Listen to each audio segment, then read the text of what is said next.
Taxes की education के जो बेनिफिट्स हैं वो एम्प्लॉयबिलिटी के लिहाज से, लेकिन जब मैं इसको बना रहा था तो मैंने कहा ये बड़ा रिस्ट्रिक्टिव हो जाएगा कि if I will talk about only to the extent of employment, तो एम्प्लॉयमेंट करके बस खत्म हो गया है। क्या आपका मुल्क सिर्फ एम्प्लॉयमेंट के लिए बना हुआ है? आप यहाँ सिर्फ एम्प्लॉयमेंट करने आए कि आप डिग्री ले चले जी मुझे जॉब दे दें, मुझे टैक्स मैनेजर बना दें, मुझे इंस्पेक्टर इनर रेवेन्यू बना दे, मुझे टैक्सेशन ऑफिसर बना दे, सिर्फ एम्प्लॉयमेंट है तो वो बहुत रिस्ट्रिक्टिव था। तो मैंने उसके स्कोप को एक्सटेंड कर दिया। सो उसको मैंने जो टॉपिक का नाम दिया है वो भी आपके सामने आ जाता है। मैंने उसके एम्प्लॉयबिलिटी के आगे एंड अदरवाइज ऐड कर दिया, बस ये मैंने किया। लेकिन वो जो हुआ है वो आपकी जॉब से किसी एम्प्लॉयमेंट तो कुछ भी नहीं है, उसका पार्ट बन जाएगा।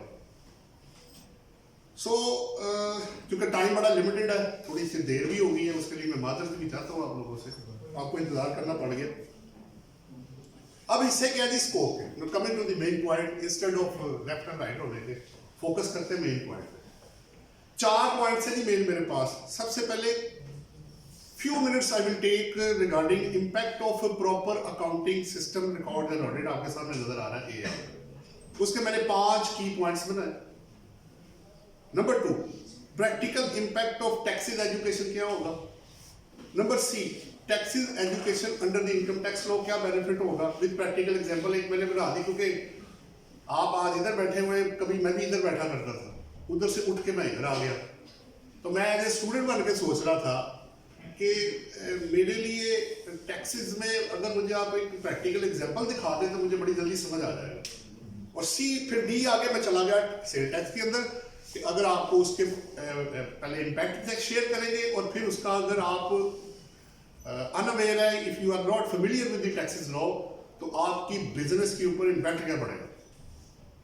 इसमें सबसे जो इम्पोर्टेंट है वो सेल टैक्स है, उसकी कॉस्ट और जो इसमें पेनल्टीज वगैरह है वो इतनी हैवी है कि बंदा एक बिजनेस जो है ना उसको इवन रन भी नहीं कर सकेगा, बल्कि चलता हुआ बिजनेस भी बंद हो सकता है। ये मैं आपको बता दूं, if you are not complying with the requirements of the sale tax law, income tax law, किसी हद तक आप उस पर एडजस्टमेंट कंप्रोमाइज करके कुछ कर सकते हैं। सेल टैक्स की तो डिमांड इतनी ज्यादा है कि आप उसको अफोर्ड नहीं कर पाएंगे, आपको चलता हुआ बिजनेस अब बंद करना पड़ जाएगा। और last but not the least, फिर उसकी एक चार्ट प्रेजेंटेशन मैंने कहीं देखी थी, तो मैंने कहा उसको जरा आपको दिखा देते हैं, आसानी हो जाएगी।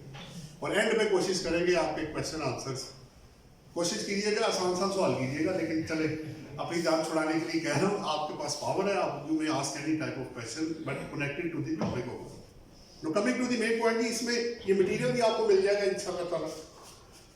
अब सबसे पहले जो आपको नजर आ रहा है कि मैंने लिंक साथ लगाए हुए, आप इसको क्लिक करेंगे तो शीट पे आप पहुंच जाएंगे। हाइपर लिंक है, इसको वापस करेंगे वापस आ जाएंगे। उसकी वजह यह है कि कई फाइलें ऐसी होती हैं जो 200+ पेजेस की हो जाती है। अब अगर मैं ऊपर नीचे होता ना तो आप कहेंगे सर आप अंदर ही कहीं गुम हो गए, मिल नहीं रहे आपको। तो इसलिए उसको हाइपर लिंक हमने लगाया होता है कि फौरन ही उस चीज पे पहुंच जाए और जो टॉपिक है उसको इन स्पेसिफिक ऑर्डर उसको कवर किया जा सके। अच्छा चले जी, पहला आते हैं जो मैंने आपको कहा कि आपको इम्पैक्ट क्या होगा। सिर्फ फ्यू पॉइंट्स हैं, मैं बहुत ज्यादा डिटेल में नहीं जाऊंगा क्योंकि टैक्सेस मेन टॉपिक है हमारा। आप ये you can get these 5 main benefits अगर आप अकाउंटिंग और फाइनेंस से और ऑडिट से फेमिलियर हैं। Determination of actual profitability and financial position of A business. अगर मैं आपसे पूछूं आप एक काम कर रहे हैं, कुछ trade, manufacture, services, whatever you are doing, मैं पूछता हूं भाई आपका प्रॉफिट कितना है, मुझे वो तो मुझे नहीं पता। क्यों नहीं पता जी आप, तो फिर आप चला क्या रहे। तो आपको लॉस है, प्रॉफिट है, ब्रेक इवन है, क्या है भाई कुछ तो बताओ। वो कौन बताएगा, आपका अकाउंटिंग सिस्टम जो आपने मेंटेन किया होगा, जिसे आप प्रॉफिट एंड लॉस अकाउंट करते हैं सिंपल वर्ड्स में। जबानी नहीं पता लग सकता जी, आप अज्यूम कर लें जी 20% है, ऐसे नहीं होगा भाई। रियल फिगर्स चाहिए, फोर्स्ड और मैनिपुलेटेड फिगर्स नहीं चाहिए, वो रियल नहीं होगा पहला। और बैलेंस शीट किससे पैसे लेने हैं, किसको देने, assets and liabilities, you know better than me कि आप अकाउंटिंग की बैलेंस शीट को बहुत बेहतर तरीके से समझते हैं। Number 2, satisfaction for all the stake holders. अब आपको पता है फाइनेंशियल स्टेटमेंट्स के अंदर कोई एक पार्टी नहीं होती है, there are number of parties. कुछ मैं आपको जुबानी बता देता हूँ। Debtors, creditors, management, taxation authorities, bankers, statistical investor जो आपके जो डाटा बना रहे होते हैं, prospective buyer and seller, obviously जो भी कनेक्ट एम्प्लॉइज इवन वो भी इंटरेस्टेड है। Number 3, risk of fraud and error minimize हो जाता है अगर आप अपनी चीजों को मेंटेन करेंगे। देखें, इस पे मैं आपको इसलिए बड़ी आसानी से बता सकता हूं कि कुछ लोगों ने जब अकाउंट्स मेंटेन नहीं किए या चेक एंड बैलेंस नहीं रखा तो उनके साथ फ्रॉड भी हुआ है और उनके एक्सपेंसेस भी बढ़ गए हैं और रेवेन्यू भी लोग खा पी के निकल गए। मसलन मैं 2 एग्जांपल दूंगा, आपको आसानी हो जाएगी। एक पार्टी ने क्या किया कि कलेक्शन की पावर ओपन कर दी, वो जनरल मैनेजर भी कर रहा है, वो अकाउंट्स मैनेजर भी कर रहा है, सारे कर रहे हैं। अब हुआ क्या कि एकदम से पता लगा कि पैसे शॉर्ट हो गए, पैसे आ नहीं रहे हमारे पास, फंड शॉर्ट हो रहे हैं। तो पता करवाया गया, तो उन्होंने कहा जी आप मेरे पैसे की तरफ, मैंने कहा जी आप ये बड़ी पार्टी से पैसे रिसीव करें। उसको फोन किया तो पता लगा, उसने कहा जी मैं तो पेमेंट कर चुका हूँ, मैंने तो पेमेंट कर दिया आपको। हमने कहा जी किसको की? जी जीएम साहब को। जीएम साहब को बुलाया गया, जनाब पैसे, वो जी ये वो चेक लेके कैश करके वो पैसे लेके 6 महीने से खा भी गए और रिकॉर्ड के अंदर आया कुछ नहीं। अब रिकॉर्ड शो कर रहा है कि मिस्टर ए ने पैसे देने हैं जब एक्चुअली के पैसा वो रिसीव हो चुका हुआ है। क्यों नहीं हुआ है? क्यों हुआ है? प्रॉब्लम क्या हुई? आपने रिसीविंग की पावर जीएम को क्यों दी? Is nobody to collect the money from the customers. तो एक प्रैक्टिकल एग्जांपल मैंने आपको दे दी, और भी बहुत सारी है। तो आप दूसरा, आपके पास एक सपोर्टिंग डॉक्यूमेंट एक आपका एम्प्लॉय लेकर आया, कोई भी बंदा लेकर आया, जनाब ये चीज एक लैपटॉप लेके आया, जनाब ये 2 लाख रुपए का लैपटॉप है। आपने कहा ठीक है जी, आपने रसीद पर भी उसको एंटर कर दिया। जब उसको थर्ड पार्टी से वेरीफाई किया गया, उसने कहा जी ये लैपटॉप तो मैंने इनको दिया ही नहीं, ये तो फोटोकॉपी इन्होंने प्रिंट आउट लिया है और मेरी रसीद प्रिंट की है, ये लैपटॉप मैंने नहीं दिया इसको। और दूसरी बात यह है कि मार्केट में ये लैपटॉप 1 लाख रुपए का, आपको 2 लाख की रसीद मिली है। ना आपने रिकॉर्डिंग जो की है वो ऑन बिहाफ ऑफ जो दिया गया वही आपने रिकॉर्ड कर लिया। तो थर्ड पार्टी से वेरीफाई, उसने भी थर्ड पार्टी से रिकवरी नहीं की, इसने भी थर्ड पार्टी से वेरीफाई नहीं किया, आपके पैसों का बेड़ा गर्क हो गया, वो तो गया पैसा। एक चीज हमेशा याद रखिएगा, being as finance department students, दुनिया का सबसे खतरनाक डिपार्टमेंट फाइनेंस का होता है, जरा ध्यान में रखिएगा। वजह 1 रुपया भी इधर उधर हुआ ना तो उन्होंने कहा भाई तुम चोर हो, तुम पैसे खा गए हो, पता नहीं और तुमने कितने निकाले होंगे और तुमने क्या कुछ किया होगा, बेड़ा गर्क कर दिया तुमने हमारा, तो आपकी इज्जत का तो फलूदा हो गया जनाब, वो तो गया। उसने कहा भाई मेरे पैसे किधर है, पैसा लेकर आओ। So risk and reward, risk of error and fraud minimize हो जाएगा जब आप अपनी चीजों पे चेक एंड बैलेंस रखेंगे। इस सुनने में आपको मजाक लग रहा होगा, प्रैक्टिकली लोगों के साथ फ्रॉड हो गए हैं, पैसे निकल गए उनके, बाद में एफआईआर कटी, कुछ भी नहीं हुआ, रिकवरी 1 रुपए की नहीं हुई क्योंकि उस बंदे के पास है ही कुछ नहीं। पकड़ ले जी, बंद कर दे, तो बंद करके क्या होगा? पैसा तो गया भाई आपका, पैसा नहीं मिलेगा आपको। वो बंदे को क्या करना है, क्या करेंगे आप अंदर आके उसको? एक बंदे ने आपके पास 2 करोड़ का फ्रॉड किया है, आप उसको बंद करा देते हैं, you will not get even a single penny out of it, वो नहीं मिलेगा आपको। वो कहता भाई नहीं है, क्या करना है, मारना है तुमने, मार लो, पैसे नहीं मिलेंगे तुम्हें। तो पैसा जनाब गया एक दफा तो वो तो गया आपके पास। So keep in your mind, ये देखने में बहुत सिंपल लगता है लेकिन इसको मेंटेन करना बहुत जरूरी है किसी बिजनेस को भी, किसी भी पर्पज के लिए, ये आपके लिए जरूरी होगा। नंबर 4, एक और भी है मेरे पास एग्जांपल, क्योंकि ये बड़ी इंपॉर्टेंट एरिया, मैं इसलिए मिसाल दे रहा हूं। आपने एक बंदे को जुबानी, आपने एक बंदे को 20 लाख दिया, ये प्रैक्टिकली हुआ है जनाब, मैं मिसाल जो आपको दे रहा हूं, it is practically happened with the person. एक बंदे ने दूसरे बंदे को 20 लाख दिया, एक्टिंग ऑन गुड फेथ, तुम दोस्त हो, खैर यार ले लो, 20 लाख ले लिया उसने कहा 6 महीने बाद मैं आपको वापस कर दूंगा, ठीक हो गया, जुबानी बात होगी सारी, चला गया। 6 महीने बाद उसने कहा लो भी पैसे दो, उसने कहा कौन से पैसे, मैंने तो नहीं ली भाई, मैं कोर्ट में जाऊंगा। उसने कहा ठीक है, क्या कहोगे कोर्ट में जाके, what you will say over there, ना मैंने तुमसे क्रॉस चेक लिया, ना मैंने तुम्हें कोई स्टैंप लगाई, ना मैंने कोई साइन किया, ना कोई विटनेस है, कहोगे क्या जाके वहां पे, क्योंकि तुम तो जुबानी बात कर रहे हो। तो जुबानी अगर मैं वहां जाके ये कहूं कि इसने मुझे देने, ये उल्टा मेरे ऊपर डाल रहा है, तो फिर केस तुम पे होगा या मुझ पे होगा, तो लड़ते रहो वहां जाके। हाउ यू विल प्रूव के which one party has taken the amount, ये साबित कैसे करेंगे आप? इसलिए कहते हैं लिखत पढ़त में लिख के कर लो भाई, साइन कर लो, कॉन्ट्रैक्ट कर लो, विटनेस रख लो। तो ये देखने में बहुत सिंपल है बट टेक्निकली बहुत इंपॉर्टेंट है। दूसरी बात ये है कि जिसने भागना है वो कॉन्ट्रैक्ट साइन करके भी मुल्क छोड़ के भाग जाएगा, आप क्या कर लेंगे? निकल गया वो बंदा, जिसने झूठ बोलना है उसने बोल लेना। लेकिन बेहतर यही है कि आप उसको इन राइटिंग में कर ले और फिर सिग्नेचर और स्टैंप लगवा के जो भी है वो कवर कर लें इसको। नंबर 4, आपके ऑडिट जब होता है तो एक्सटर्नल ऑडिटर आपके गुड रिकॉर्ड्स पे रिलायंस प्लेस करेगा, क्योंकि उसने इंडिपेंडेंट ऑडिटर्स रिपोर्ट आपको इशू कर दी, जिसको पूरे पाकिस्तान में कुछ कैपिटल्स को निकाल के 10 लाख तक का जितने भी ऑडिट्स हैं वो सिर्फ चार्टर्ड अकाउंटेंट्स के पास है, और कोई बंदा पाकिस्तान में ऑडिट नहीं कर सकता। इंपावरमेंट नहीं है पाकिस्तान में। तो आपको वो जब एक्सटर्नल ऑडिटर को रिकॉर्ड प्रेजेंट करना है, जनाब ये मेरा सब कुछ है, तो जितना अच्छा वेरीफाइबल विद सपोर्टिंग डॉक्यूमेंट्स आप चीजें प्रेजेंट करेंगे, उतनी आसानी से आपकी रिपोर्ट वो आपको, उसे हम 2 तरह की report, modified and unmodified report होती है। अगर मुझे कोई इतराज है, ऑब्जेक्शन है, मैंने क्वालिफाई करना है या आपको लिमिटेशन लगानी है तो वो मॉडिफाइड रिपोर्ट होगी।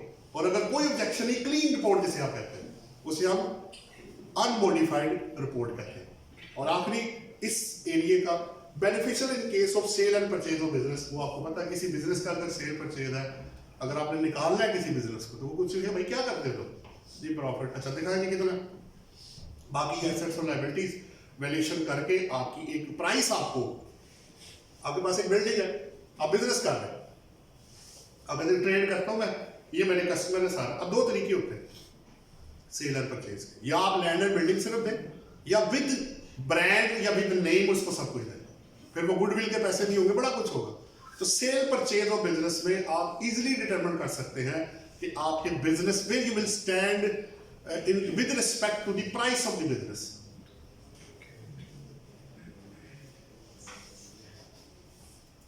नंबर 1। नंबर 2 क्या दिया इसका, नेक्स्ट क्या है, ये 5 पॉइंट्स थे।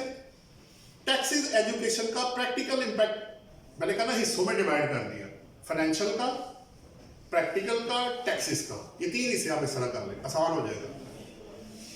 नहीं, ये आपके 7 पॉइंट्स। प्रैक्टिकल क्या है, अब मैं इस पर ज्यादा टाइम नहीं लगाऊंगा क्योंकि टाइम इज एवरीथिंग। इस दुनिया में इस वक्त टाइम सब कुछ है, क्योंकि जो लोग सर्विसेज रेंडर करते हैं वो टाइम बेच रहे होते हैं, चीजें तो हम बेच नहीं रहे होते। Number 1, business will excel. Pakistan में कोई भी बंदा आपके साथ legal business without active tax payer in income tax law और सेल टैक्स लॉ में आपसे कोई बंदा बिजनेस नहीं करेगा, ये मैं आपको बता दूं। लीगल बिजनेस की बात मैं कर रहा हूं, अनरजिस्टर्ड या अनइनकॉर्पोरेटेड सेक्टर वो बात और है। लीगल बिजनेस अब कोई भी पाकिस्तान में, पूरे पाकिस्तान में नहीं कर सकेगा without the proper registration with the income tax department and sale tax department. Number 2, more jobs opportunity. अभी आप जितने भी लोग आप में से जो बिजनेस करने जाएंगे या जॉब करने जाएंगे, वो आपसे सवाल ये पूछेंगे, क्या आप अकाउंटिंग और टैक्सेस का नॉलेज रखते हैं? क्या आप टैक्स की कंप्लायंस के बगैर आपको जॉब नहीं मिलने वाली।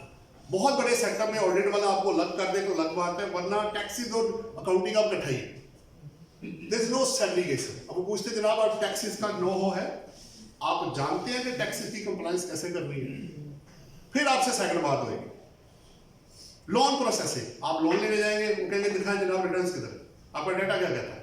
आपको अगर वेरीफाइबल है, बड़ी आसानी से आपको लोन मिल सकता है, प्रोवाइडेड कि आपके पास इनफ सिक्योरिटी हो उस लोन को देने के लिए, वो भी जरूरी है। Number 4, income for visa purposes. Visa वाले कितने लोग हमारे पास है, जो हमारे क्लाइंट्स हैं, obviously being as practicing member of ICAP, कितने लोग हैं जिनको ऑडिटेड अकाउंट्स हमने दिए। क्यों दिए हैं कि जनाब उनका डाटा वेरीफाइबल है, बड़े आराम से उनकी इनकम वेरीफाई हो जाती है, क्योंकि उनको डर ये होता है कि वहां जाकर ये बंदा गायब ना हो जाए। अगर आपके पास पैसे होंगे तो वहां जाके गुजारा करेंगे ना, एकदम से तो जॉब या बिजनेस तो आपको मिलेगा नहीं, तो करने क्या जा रहे हैं वहां पे।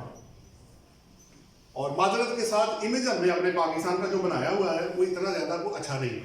माजरत के साथ हमारा मुल्क अपना ही, अच्छाई भी इसी की करनी है और जो खामियां वो भी पिन पॉइंट करनी है जो कि बनती है। और क्रिटिसिज्म को हमेशा एक्सेप्ट करना चाहिए, चाहे वो आपके अगेंस्ट ही क्यों ना हो, लेकिन with positive frame of mind के साथ, नेगेटिविटी के साथ नहीं। अगर आप बुराई करेंगे तो अच्छाई भी साथ बयान करें, ये दोनों चीजें जरूरी होगी।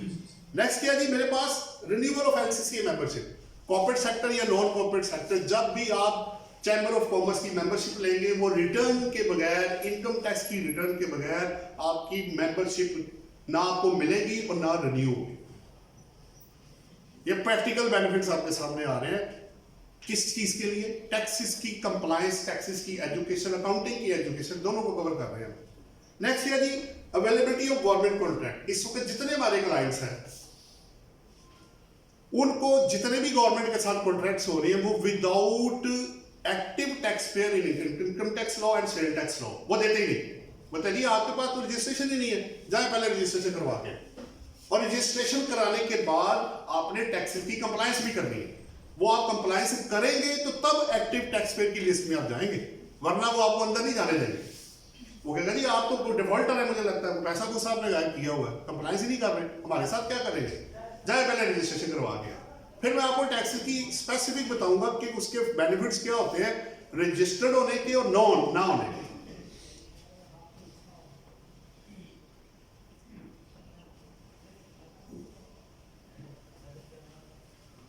इस एस्पेक्ट का, प्रैक्टिकल एस्पेक्ट के last but not the least point जो आ रहा है, अगर आप अब आपको पता है इस वक्त इनकम टैक्स रिटर्न्स और सेल टैक्स रिटर्न सब ऑनलाइन फाइल हो रही है। मैनुअल कुछ रहेगी, वेरी वेरी फ्यू केसेस, लेकिन उनको भी अल्टीमेटली अगर मैं इनकम टैक्स की रिटर्न जहां लॉ मुझे अलाउ करता है मैं मैनुअल दे सकता हूं, लेकिन उसको भी वो सिस्टम में ही इन करेंगे, IRIS पे जाके फीड करेंगे, तो तब आप एक्टिव टैक्स पेयर की लिस्ट में जा सकते हैं। अगर वो मैनुअली रहा और फाइल उधर अपलोड ना हुई तो आप रिटर्न फाइल करने के बावजूद नॉन ATL में चले जाएंगे। सिस्टम एक्सेप्ट ही उसको करता है जो ऑनलाइन अपनी रिटर्न पोर्टल पे फाइल करेगा। अब मुझे फायदा क्या होगा जी, मैं ऑनलाइन चला जाता हूं, फायदा भी है या खाली बातें ही है? सिर्फ कन्वीनियंस है। पहले लाइन में लगना पड़ता था जी, रात 12 बजे तक, जब लास्ट डेज आते थे, बारी नहीं आई जनाब, खत्म हो गया टाइम, खत्म हो गया वो टाइम जनाब। ऑनलाइन फाइल करें आप, बड़े रात को आप जब मर्जी फाइल करें, 24/7, जब चाहे जैसे चाहे आप अपनी रिटर्न को फाइल कर सकते हैं। कन्वीनियंस आपके पास आ गई। नंबर 2 सिक्योरिटी, आपका डाटा सिक्योर्ड है। आप क्या करें, रिटर्न फाइल करके सॉफ्ट फाइल को डाउनलोड भी कर लें और प्रिंट आउट निकाल के अपनी फाइल के अंदर भी रख लें। 1-2 केसेस में उन्होंने कहा जी आपने तो रिटर्न ही फाइल नहीं की, सिस्टम में कोई वायरस आ गया, वो दिखा नहीं रहा था। मैंने कहा जनाब ये प्रिंट ले ले आप, ये जी आपने निकाला। मैं कहा जी इतने एक्सपर्ट हम नहीं है कि इस तरह बड़ा काम हम कर सके, आप इसको वेरीफाई करें, आपके सिस्टम में वायरस है। ये अपलोड होके डाउनलोड करके मैंने प्रिंट वहां से लिए। एक्यूरेसी, आप अपना टैक्स कैलकुलेट करें, जब आप सिस्टम में फीड करेंगे ना, इनकम टैक्स रिटर्न में एक शॉर्टकट में आपको ये दे रहा हूं कि आपको टैक्स लायबिलिटी निकालने की जरूरत नहीं पड़ेगी। मसलन एक एग्जांपल मैं बना देता हूं। अगर मेरी इनकम फर्ज कर ले इस वक्त 12 लाख रुपए सैलरी इनकम में अर्न कर रहा हूं, जिसकी वजह से बड़े शौक से आप यहां बैठे हुए हैं कि मेरे को जॉब ऐसी मिल जाए, तो आप 1 लाख रुपए पर मंथ ले रहे हैं, 12 लाख रुपए तनख्वाह है आपकी। जो एक्चुअल लायबिलिटी है, अगर कोई एग्जम्पशन नहीं है, तो 15,000 रुपीज है टैक्स जो पूरे साल में आपने देना, ओनली 15,000 रुपीज। अब मैंने कैलकुलेट कर लिया सिस्टम में, जब आप जैसे ही 12 लाख रुपए एंटर करेंगे, आपकी लायबिलिटी वो ऑटोमेटिक निकाल के आपको बता देगा। अब आपको लायबिलिटी कैलकुलेट करने की जरूरत नहीं रहेगी। तो आप उसका काम चेक कर रहे हैं, वो आपका काम चेक कर रहे हैं। प्रूफ ऑफ फाइलिंग, अभी मैंने आपको बताया, आप उसी पर डाउनलोड करें, आपकी एक्नॉलेजमेंट स्लिप आपके पास होगी, ऑनलाइन फाइल हुई होगी, कोई इवन के ये आपको फायदा है। पहले क्या होता था, मैनुअल में एक बंदे ने रिटर्न फाइल की, उन्होंने कहा जी आपने रिटर्न नहीं दी, मैंने कहा जी ये दी, आप ले लें, ये फेक है जी, ये स्टैम्प हमारी है नहीं, हमने नहीं लगाई, ये आपने कहां से लगवाई है। अब जो ऑनलाइन फाइलिंग होगी उसको कोई चैलेंज नहीं कर सकता, वो सिस्टम जनरेटेड है जनाब, इतना आसान नहीं होगा। तो सिस्टम FBI ने अपलोड किया हुआ है, प्राल वालों को पावर दी हुई है, ऑटोमेटिक आपके पास प्रूफ आ जाएगा, नील है, लॉस है, प्रॉफिट है, whatever you have send to them, वही आपको वापस करेगा। That is the conclusive evidence that we have filed the income tax और sale tax return, whatever. System में एक आसानी पैदा हो। डायरेक्ट डिपॉजिट, अगर आपका रिफंड है, अगर आप प्रूफ कर देते हैं, रिफंड क्रिएट हो जाता है, तो आपके अकाउंट में डायरेक्ट वो आपके अकाउंट में ट्रांसफर कर देंगे पैसा। तो ये कुछ बेनिफिट्स थे जी प्रैक्टिकल के। मैं तीसरे फेज में जा रहा हूं।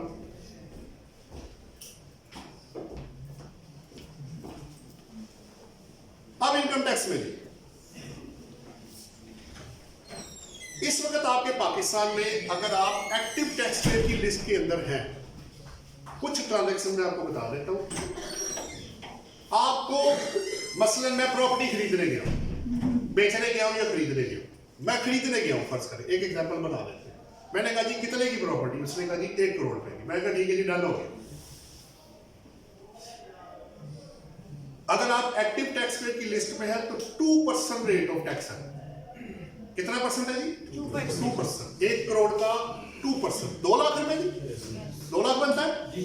अगर मैं एटीएल में हूं तो 2 लाख रुपए है, और अगर मैं नॉन एटीएल में हूं तो ये 7 लाख हो जाएगा। डबल नहीं, डबल से भी ऊपर भाई, 7%। सो पहला बेनिफिट एटीएल में आएगा कि अगर आप प्रॉपर्टी की, अच्छा अब मैं बेचने गया हूं, दोनों तरफ है, दोनों को पकड़ा हुआ है उन्होंने। जो बेच रहा है अगर वो एटीएल में है तो 2%, और अगर नॉन एटीएल में है तो 4%। 2 मिनिमम कितना है? 2% वो पे करेगा, 2% ये पे करेगा।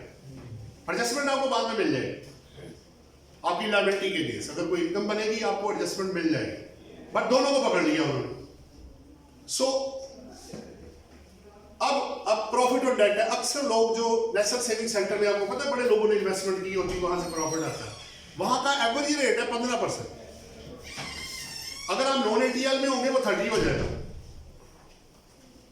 गाड़ी की सेल परचेज, गाड़ी की रजिस्ट्रेशन के वक्त, so there are number of transactions where tax rate double हो गया। अच्छा अब आप, एक बंदा सोचता है कि डबल देके मेरी जान छूट जाएगी, ऐसे नहीं है।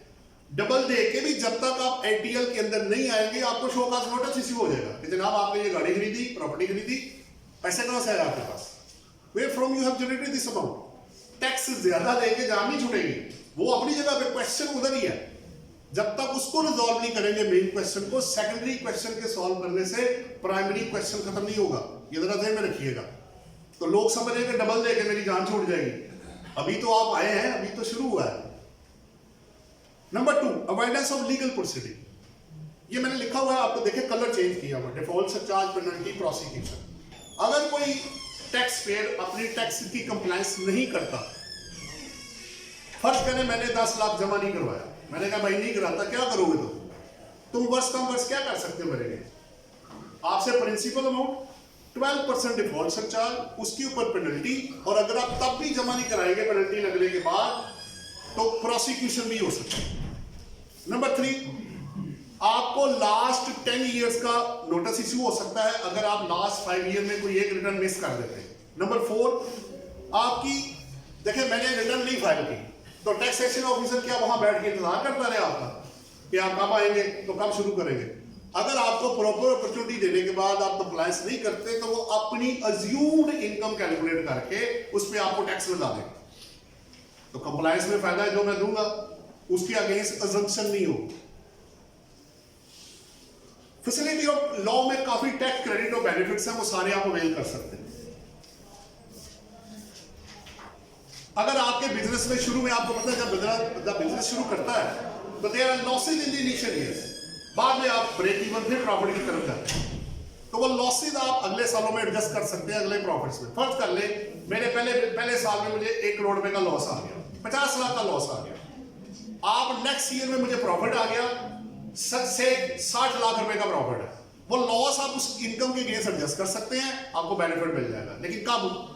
जब आप कंप्लायंस करेंगे। Last but not the least, इस एरिया का रिटर्न जो आप फाइल करेंगे, क्योंकि लोग अक्सर शिकायत करते थे कि हमें टैक्स ऑफिस बुलाया जाता, तंग किया जाता, उन्होंने कहा जी आप ऐसे करें, आप अपनी return accurate, true and fair file करें, हम आपको जब तक नोटिस नहीं देंगे तब तक आपको टैक्स ऑफिस आने की जरूरत नहीं है। जो रिटर्न आपने फाइल की है वो डीम टू बी ऑर्डर समझा जाएगा फॉर टैक्स पर्पसेस। ये कुछ बेनिफिट्स है जी आपके इससे कनेक्टेड। अब मैं पीछे आता हूँ, आखिरी इसका जी मेरा जो इसकी प्रैक्टिकल एग्जांपल जी, ये मैंने एक एग्जांपल बनाई है छोटी सी, आप क्विकली इसमें से बाहर निकल जाएंगे। मैंने 20 लाख रुपए टैक्सेबल इनकम रखी है, इनकम टैक्स मैंने अज्यूम किया 3 लाख रुपए है, 2 लाख मैं ऑलरेडी पे कर चुका हूँ एडवांस में या डिडक्ट हुआ मेरा, और 1 लाख रुपए विद रिटर्न मैंने जमा करा के 3 लाख में मैंने अपनी जान छुड़ा लेनी है। अच्छा, मैं कहता हूँ जी जनाब ये तो हो गया कंप्लायंट, अगर मैं इसकी नॉन कंप्लायंस करूं तो आप मेरे साथ क्या सलूक करेगा? पहले वो इनकम आपकी अज्यूम करेंगे, अज्यूम किया मैंने 6 लाख रुपए आपको टैक्स है। फिर अगर आपने प्रॉपर्टी वो जो मैंने अभी बताई थी, अगर आप परचेज करते हैं तो 60% आपका जो है वो तो हो गई। फिर आपको जो विदहोल्डिंग टैक्स जहां 2 लाख रुपए था वो कितना हो जाएगा? 4 लाख रुपए। फिर डिफॉल्ट सरचार्ज इसके ऊपर 6 लाख ना पे करने पे 12% 12 में मैंने 1 साल का अज्यूम किया। मिनिमम पेनल्टी है 50,000 रुपए और पेनल्टी फॉर कंसीलमेंट, जितना टैक्स आपने बचाया उतनी पेनल्टी है। और मैक्सिमम और जो मिनिमम पेनल्टी है non filing of wealth statement जहां एप्लीकेबल है 1 लाख रुपए है, यहां आपको 3 लाख रुपए देके जान छूट रही थी, इधर 18,22,000 रुपए में जाके जान आपकी फंसी हुई है। तब भी आप परेशान है, मैं क्या करूं यार, ये किस मुसीबत में डाल दी आप लोगों ने। तो जो लोग कहते थे ना जी कोई फायदा नहीं है जनाब, फायदा कोई नहीं है, ये आपके सामने है। और सेल टैक्स जब मैं आपको दिखाऊंगा वो इससे भी ज्यादा है। आगे चलते हैं जी, ये सेल टैक्स वाला मिलते जुलते हैं कुछ, बिजनेस एक्सेल होगा, लीगल प्रोसीडिंग से आप बच जाएंगे उसी तरह ही। आप सेल टैक्स में ना 2 चीजें होती है, अगर आपने पढ़ा हुआ है, आप लोगों ने पढ़ा हुआ जी सेल टैक्स, थोड़ा बहुत पढ़ा हुआ है, तो फिर आप इनपुट और आउटपुट को बड़े अच्छे तरीके से जानते हैं। अगर आप सेल टैक्स में रजिस्टर्ड नहीं है तो आपको इनपुट टैक्स नहीं मिलेगा और लोगों को सेल टैक्स आप चार्ज नहीं कर पाएंगे। अच्छा, अब इसका ये मतलब, अब इसका दूसरा मतलब ये है कि आपने अपनी पॉकेट में से सेल टैक्स जमा कराना है आपको। अच्छा, अब क्या होगा, इंपैक्ट देख लेते हैं, इसको क्लोज करते हैं। ये मैंने अज्यूम किया एनुअल टैक्सेबल सप्लाई 10 मिलियन है, 17% सेल टैक्स है, इनपुट मेरा 10 लाख है, अज्यूम किया मैंने बिजली पे अदरवाइज और चीजों पे, और 7 लाख मैंने लोगों से लेके जमा करा के जान छुड़ा दी, यानी 17 लाख मैंने लोगों से लिया आउटपुट का, 10 लाख मैंने खुद पे किया था और 7 लाख जो लोगों से ज्यादा लिया था हुकूमत को दे के मैं बाहर आ गया, यानी मेरी जेब में ना कुछ आया और ना गया है। अच्छा, ये वो उसके लिए है जो कंप्लायंट टैक्स पेयर है। अच्छा, मैं नॉन कंप्लायंस करूं तो क्या होगा, 17 लाख आप लोगों को नहीं चार्ज करेंगे, ये वो पैसे हैं जो आपकी जेब में से जाने हैं, your out of from your profits whatever you will earn, उसमें से पे होना है। 17 लाख एक है, जब आप रजिस्टर्ड नहीं होते तो लोग आपको 17 नहीं 20% चार्ज करेंगे, वो इनपुट 10 लाख नहीं हो जाएगा, वो 11,76,000 रुपए है। सरचार्ज आपके सामने 2,04,000 है, मिनिमम पेनल्टी आ गई, इन सबको ऐड करें और एंड पे अगर आपकी जो इससे भी ज्यादा है, मेनली तो 33 लाख रुपीस आपकी जेब में से जा रहे हैं। ये पैसे वो हैं जो आपने अपनी पॉकेट, अपने profit without collecting from the parties आपको जमा कराना पड़ेगा। तो ये तो भाई वो तो कहेगा जी इतने तो मेरा प्रॉफिट नहीं जितना आप मांग रहे हैं मुझसे, तो कंप्लायंस आप करके 17 लाख में आपकी जान छोड़ रही थी, यहां डबल करके भी मेरा प्रॉफिट जो है वो रिड्यूस हो गया और अल्टीमेटली आप फिर भी कंप्लायंस नहीं करेंगे। उन्होंने देखें मिनिमम कितना, और एक बंदा अगर मान ही कुछ नहीं रहा, किसी तरीके पे वो नहीं आ रहा आपके साथ, टेबल टॉप कर ही नहीं रहा, कंप्लायंस ही नहीं कर रहा, तो एंड पे जितना आपने टैक्स बचाया है उतनी पेनल्टी भी साथ आपके साथ ऐड हो जाएगी। इसको आप ऐड कर लेंगे तो ये 50 लाख रुपए हो जाएगा, जहां आपको कुछ ना दे के जान छूट रही थी, अब आप 50 लाख दे के भी आप नॉन कंप्लायंट टैक्स पेयर की लिस्ट के अंदर जा रहे हैं। तो ये कुछ, अच्छा ये तो कुछ ये वाले थे जी आपके प्रैक्टिकल चार्ट, एक फॉर्म है जी वो मैंने बस आपको दिखाना है। तो इट विल बी, ये मैंने कुछ चार्ट निकाले हैं, मुख्तलिफ ट्रांजेक्शन है, इनमें जब आप करेंगे तो डबल टैक्स हो जाएगा। इसमें प्रॉपर्टी भी है, गाड़ियां भी हैं, बैंक भी है, डिविडेंड भी है, प्रॉफिट और डेट भी है। ये सारे चार्ट अलग अलग बना के उनकी पिक्चर ऊपर ऐड कर दी गई है कि कहीं रेट डबल होगा, कहीं डबल से भी ज्यादा हो जाएगा। तो अब बेनिफिट नहीं, बेनिफिट्स अवेलेबल है इफ यू मेक कंप्लायंस। आखिरी बात है इसको, इससे पहले कि आप क्वेश्चन आंसर कुछ करें, देखिए बात ये है हमारे मुल्क में कुछ मिसकंसेप्शन भी फैलाया जाता है। वो ये है, लोग कहते हैं जी अगर आप सच भी बोलते हैं तो वो आपको पकड़ लेंगे, ऐसी बात नहीं है। I have made a number of representations, number of seminars in front of the tax department, जो एफबीआर के एम्प्लॉइज हैं, chief commissioner, commissioner, inspector, taxation officer. और एक और मैं प्रैक्टिकल आपको दे देता हूँ। एक नोटिस होता है इनकम टैक्स, अगर आपने थोड़ा सा भी पढ़ा हो, 122 का नोटिस हम उसको कहते हैं, बड़ा फेमस है मार्केट में कि जब किसी की कोई इंफॉर्मेशन पता लग जाता है खराब है तो 122 का नोटिस इसको देते हैं। मैंने 20 केसेस में 122 के नोटिस मेरे पास आए और 15 केसेस में मैं क्लीन चिट लेके बाहर आया। आप अपना काम अगर ठीक करेंगे, पर्पस ये है अगर आप सच बोलेंगे और आपका कंसल्टेंट अगर सही है तो उसको साबित करने में ज्यादा देर नहीं लगेगी। तो इतना परेशान होने की जरूरत नहीं है कि लोग कहेंगे कंप्लायंस करके भी हम परेशान हैं, ऐसी बात नहीं है। किसी हद तक तो हो सकता है, लेकिन आपको मैक्सिमम लीगल प्रोटेक्शन मिलेगी अगर आप लॉ की कंप्लायंस करेंगे। अब मेरे पार्ट पे यही था, कोशिश मैंने की कि मैं आपको जितना भी नॉलेज आपकी तरफ शेयर कर सकूं आपके साथ। अब अगर आपका कोई क्वेश्चन है तो आप वो मेरे साथ कर सकते हैं, वन बाय वन करके।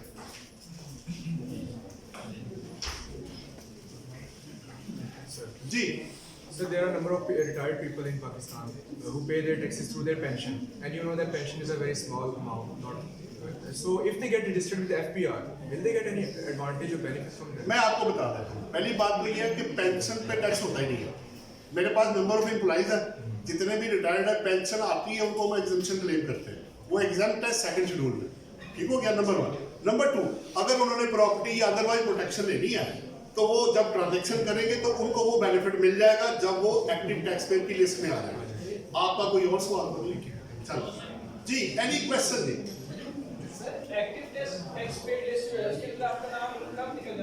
मैं बता, उसमें इनकम टैक्स लॉ ये कहता है इस वक्त एक्टिव, अगर मैं टैक्स ईयर 2021 यानी 30 जून 2021 की रिटर्न अगर मैं फाइल कर देता हूँ तो 28 फरवरी तक अगर आप फाइल कर देते हैं वक्त पे, अगर वक्त पे फाइल करेंगे तो उसको इमीडिएटली आपका एटीएल में नाम आ जाएगा। लेकिन अगर वो लेट हुई, आप इंडिविजुअल हुए तो 1000 डिफॉल्ट चार्ज आप जमा कराएंगे, विद इन सेम डे आपका नाम इनकम टैक्स की एक्टिव टैक्स पे लिस्ट में आ जाएगा। लेकिन सेल टैक्स की एक्टिव टैक्स पे लिस्ट अलग है, वो इसकी भी कंप्लायंस कराएगा, अपनी भी कराएगा, तब आपको एटीएल की लिस्ट में डालेगा। ये दोनों लिस्ट अलग अलग है। आपका कोई और सवाल है? नहीं जी, और किसी का कोई क्वेश्चन? जी, स्टूडेंट अगर एफपीआर में अप्लाई करते हैं तो क्या ये कोई बेनिफिट होगा? नहीं, एफबीआर में अप्लाई किस चीज के लिए कर रहे हैं? जॉब के लिए या के जॉब के रिलेटेड? किसके लिए? जॉब के रिलेटेड। उनका तरीका ये होता है कि वो आपकी क्वालिफिकेशन और एक्सपीरियंस के हिसाब से आपको जॉब दे। अगर आप मेरे काफी स्टूडेंट इंस्पेक्टर इन रेवेन्यू, ठीक है, उनका स्केल 16 होता है, वो प्रॉपर उनका एग्जाम होता है, पहले फिर इंटरव्यू होता है, उसके बाद उसकी सिलेक्शन होती है। गवर्नमेंट के जितने भी डिपार्टमेंट्स होते हैं या इदारे होते हैं, वो विदाउट प्रॉपर इंटरव्यू के और उसके प्रोसेस के बगैर आपकी सिलेक्शन नहीं करेंगे। जब वो सीट निकलेगी आपको ऑफर करेंगे, सबको वो जो उसकी क्राइटेरिया को मेट करेगा उसको वो अपने साथ अटैच कर लेंगे।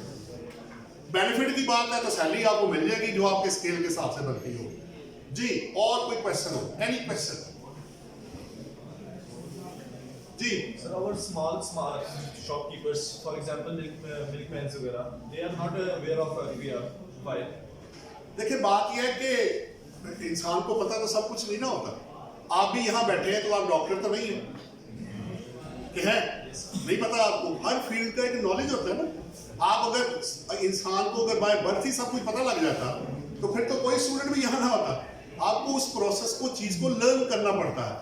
हाँ, अब रही बात के उस ऑब्वियसली फिर उसको कंसल्टेंट हायर करना पड़ेगा, ठीक है ना। आप हर फील्ड में अल्लाह ने रखा होता है ना कि जी इसमें इसको महारत है, इसको इस तरह है। आपकी गाड़ी खराब होती है तो खुद की भी ठीक कर लेते हैं, क्योंकि पावर आपके पास ही, नॉलेज नहीं आपके पास है, आपको मैकेनिक के पास जाना पड़ता है। हर काम के लिए एक स्पेसिफाइड पर्संस होते हैं जिनके पास आपको जाना पड़ता है। इसमें उसका कसूर नहीं है, वो उसका नॉलेज उसके पास नहीं है, ऑब्वियसली उसके लिए उसको दूसरे के पास जाना पड़ेगा। जी सर, अगर टैक्स सर अगर बंदा टैक्स ज्यादा पे करते हैं तो सर वो किस तरह? जी बिल्कुल, आपको एडजस्टमेंट लेके देंगे। फर्ज करें आपका टैक्स बनता था 1 लाख रुपए, आपका कट गया पहले ही, अब ये हो गया 1.5 लाख रुपए, तो 50,000 आपका रिफंड स्टैंड कर देगा एफबीआर की तरफ। वो हम आगे एडजस्ट भी कर सकते हैं, वापस भी मांग सकते हैं, लेकिन उसका ड्यू प्रोसेस होगा। वो रिफंड लेने का इनकम टैक्स और सेल टैक्स का ड्यू प्रोसेस होता है। उसकी एप्लीकेशन देख के आपका क्वेश्चन लेते हैं, उसकी एप्लीकेशन देख के वो प्रूफ चेक करेंगे कि वाकई आपने जमा कराया है, आप सच बोल रहे हैं, फिर आपको पैसे वो वापस कर देंगे, और करते भी हैं वो पैसे जब आप इस चीज को प्रूव करेंगे। आपका कोई और क्वेश्चन तो नहीं है? हाँ जी मिस, अब आप बोले। सर जैसे आपने कहा है कि जो मिल्कमैन वगैरह होते हैं उनको नहीं वो अवेयर ही नहीं है एफबीआर के बारे में, अब वो तो नॉन एटीए लिस्ट में आ गए जी। हैं। अब आगे जाके एफबीआर को उनके बारे में पता लगता है, वो सारी अथॉरिटीज उनके अगेंस्ट यूज कर लेते हैं जो नॉन एटीए के अगेंस्ट होते हैं। देखिए बात ये है, आप अपने मुल्क में देखिए पॉइंट ऑफ सेल जितने थे, जितने ब्रांड्स थे आपके, ये पॉइंट ऑफ सेल पे अब जो मशीनें अब लग गई हैं, सेल हो रहा है बाय बार कोड के, आपको इनवाइस दी जा रही है। जब आप शॉपिंग करते हैं तो आपको इनवाइस वो एफबीआर के साथ रजिस्टर्ड इनवाइस आपको दे रहा है, जहां सेल टैक्स एप्लीकेबल है वो चार्ज करके आपको प्रोडक्ट आपके पास आ रही है। अब रही बात वो मैं मिल्कमैन का आपका मसला एक हल कर देता हूँ। देखिए बात ये है, कुछ लोगों को लॉ में छूट भी दी गई है। जैसे अगर आप खुला दूध बेचते हैं तो मेरी इंफॉर्मेशन के मुताबिक उस पर सेल टैक्स नहीं है, तो उससे तो आप बच गए। पैक्ड वाला होगा, जैसे मिल्क पैक है, तो डब्बे के ऊपर प्राइस लिखी होगी, उसे थर्ड शेड्यूल आइटम हम कहते हैं। वो मैन्युफैक्चरर ऑलरेडी इतनी अमाउंट, ये 17% सेल टैक्स वो लगा के आपको बेच रहा है। खुले दूध पे सेल टैक्स तो निकल गया। बाकी बात क्या है, इनकम टैक्स। अगर आप बिजनेसमैन हैं, एक साल में इनकम में से खर्चे माइनस करके अगर आप 4 लाख से ज्यादा कमाएंगे तो फिर आपको टैक्स लगेगा, अदरवाइज नहीं लगेगा। तो आपका कुछ सम एक्सटेंट तक आपका मसला हल हो जाएगा। ये नहीं है कि आप कहेंगे सेल टैक्स दें हमें, उस पर एप्लीकेबल नहीं है। किसी का और क्वेश्चन जी? अगर एक पर्सन टैक्स पे नहीं कर रहा तो आपके पास कौन सी अथॉरिटीज होंगी कि वो उसके मद्देनजर रखते हुए उसे कि आप टैक्स पे करें? सवाल देखें जी, बड़ा अच्छा उन्होंने किया है। आप भी सुन लो, आपको भी फायदा होगा। वो अकेला नहीं बैठा हुआ यहाँ पे, तो थोड़ा सा आप जरा ये चीजें सीखने वाली आपको, अभी तो आपको, जैसे मैं आपकी उम्र में था तो मुझे भी अजीब लगता था, लेकिन आपने भी अल्टीमेटली प्रैक्टिकल लाइफ में आना, ये सारी चीजें आपको भी फेस करनी पड़ेगी। आपके मुल्क में देखें, आसान कर देता हूँ, अब शायद ही कोई डिपार्टमेंट बचा है जहां पे टैक्सेस की एप्लीकेशन नहीं है। पॉइंट ऑफ सेल आपके सामने आगे सामने, ट्रेडर पहले ही अंदर है, manufacturer, importer, exporter, services vendor, employment, doctors, कितने लोग हैं। अब तो कोई जगह बची नहीं है जनाब, बहुत रेयर सिचुएशन है। अब रही बात आपके सवाल की तरफ आते हैं वापस। और जो पर्सन टैक्स नहीं सबमिट करवा रहा तो एफबीआर के पास कैसी अथॉरिटी? मैं बताता हूँ। सबसे पहले वो आपको देंगे 114 का नोटिस, 114 सेक्शन उसे हम कहते हैं। अगर आप पे रिटर्न एप्लीकेबल है, आपको नोटिस आएगा, जनाब आपकी हमारे मुताबिक लगता है कि इनकम आप कमा रहे हैं, आप रिटर्न नहीं फाइल कर रहे, सेल टैक्स वाला लग देगा, इनकम टैक्स वाला एक इंफॉर्मेशन के तौर पे। इस वक्त इनकम टैक्स डिपार्टमेंट नहीं है, उसका नाम है इनलैंड रेवेन्यू। क्या नाम है जी? इनकम टैक्स, सेल टैक्स और एफईडी एक ही छत के नीचे एक ही टैक्सेशन ऑफिसर के पास है। सो यू हैव टू पे इनकम टैक्स अगर एप्लीकेबल है, सेल टैक्स है और फेडरल एक्साइज ड्यूटी है। अब आपकी बात, आपको नोटिस पहले आएगा, अगर आप उसकी कंप्लायंस कर देते हैं ठीक है, अगर आप नहीं करते ठीक हो गया, तो फिर वो आपको कहेंगे हम आपको पेनल्टी चार्ज करेंगे 182 सेक्शन में रिटर्न ना फाइल करने की, और फिर आपकी असेसमेंट कर देंगे अज्यूम्ड बेसिस पे, और उस पर आपसे टैक्स विद डिफॉल्ट सरचार्ज और पेनल्टी और प्रोसिक्यूशन आपके अगेंस्ट शुरू हो जाएगा। तो वो सेक्शन लीक, देखें हर बंदा कहता है जी आप कौन है, आप क्यों कर रहे हैं मुझसे सवाल। तो दे फर्स्टली उनके पास एम्पावरमेंट है, उनको एम्पावर किया गया है, तभी वो आपको नोटिस इशू कर सकते हैं, तभी वो रिकवरी करेंगे। वो पैसा उनका नहीं है, जरा ध्यान में रखिएगा, वो पैसा जाना है फेडरल गवर्नमेंट के पास, वो फेडरल गवर्नमेंट के एम्प्लॉइज हैं। FBR is just a recovery department on behalf of federal government. उन्होंने रिकवरी करके उनको पैसे दे देंगे। तो अगर आप डिफॉल्ट करेंगे तो sections, prosecution, penalty, default surcharge, recovery की पावर, पूरा चैप्टर है रिकवरी का, पूरा कलेक्शन एंड रिकवरी का पूरा chapter income tax law, cell tax law और हर लॉ में अवेलेबल है। मेरा ख्याल है आपके सवाल का जवाब हो गया। आपने कोई और सवाल तो नहीं करना जी? किसी एनी फर्दर क्वेश्चन जी?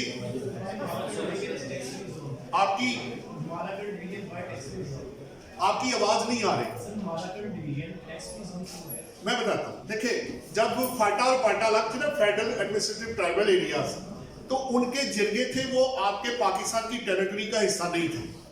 अभी भी उनको जो केपीके के साथ और बलोचिस्तान के साथ मर्ज किया गया है, मर्ज करके उनको 2023 तक 25 तक किसी को एग्जम्पशन दी गई है, क्योंकि वो इंडिपेंडेंट थे ना, उनकी अपने सिस्टम उन्होंने बनाए हुए थे। अब उनको मर्ज कर दिया है और एग्जम्पशन जैसे ही अब खत्म होगी तो फिर उनको भी अकॉर्डिंगली टैक्स जो है वो चार्ज हो जाएगा। अभी तक एग्जेम्प्ट है, अगर आप वहाँ पे जो आप, लेकिन अब वो part and parcel of Pakistan बन गए हुए हैं। ये मर्ज कर दिया, फाटा अलग नहीं है जी। Any further question? इससे पहले कि मैं क्लोज करूं, एनी फर्दर क्वेश्चन? ओके हो गया जी? एंड करें जी? चलें, थैंक यू वेरी मच।